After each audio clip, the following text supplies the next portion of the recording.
If you can talk with crowds and keep your virtue, or walk with kings nor lose the common touch, if friend or foe cannot hurt you, if all men count with you, but not too much, if you can fill the unforgiving minute with 60 seconds of distance run, yours is the earth and everything that's in it, and which is more, you'll be a man, my son.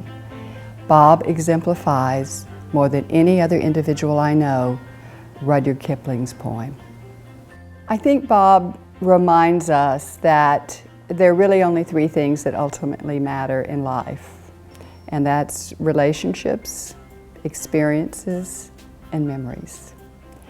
And Bob is a builder of all three.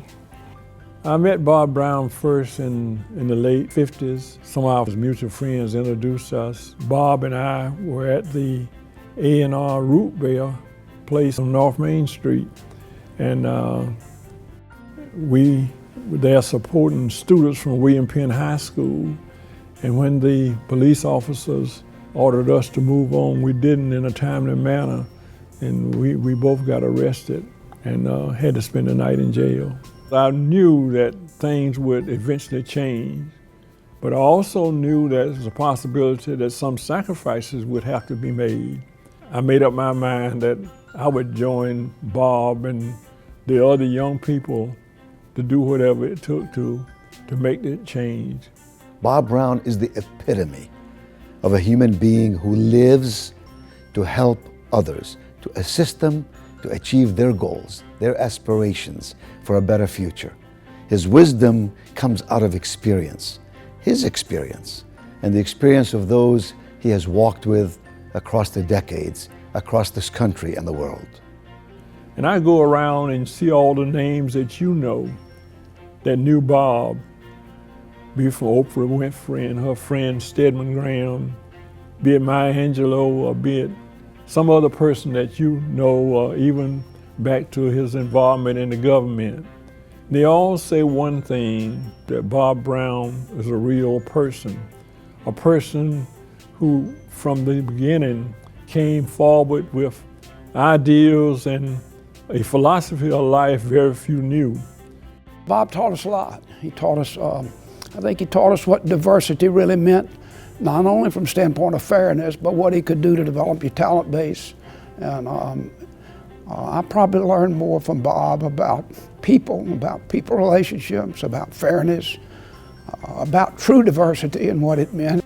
He was pretty extraordinary, but he worked in a different way than a lot of more out front civil rights people. And he worked in the boardrooms, he worked with management, but he really worked in influencing the attitudes and practices of people that could really make a difference. We were at one time referred to as a truly colorblind company, and I would attribute that to Bob's influence as much as anything. He worked with a number of companies, and I feel sure those people would tell you about the same kind of impact. He is always there when you need him, and even sometimes when you don't know that you need him, he's there.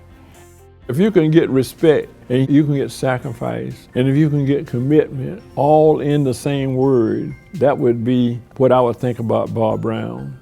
That's nationalism, that's civic involvement, that's love for your neighbor. Bob, you've influenced the lives of so many. You've impacted so many of us. By your example, you've made us better people. Thank you, Bob. Thank you for being the American that you are. Thank you for being the leader, the steward, the philanthropist that you are.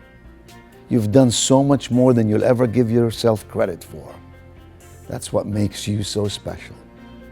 Humble, caring, and loving.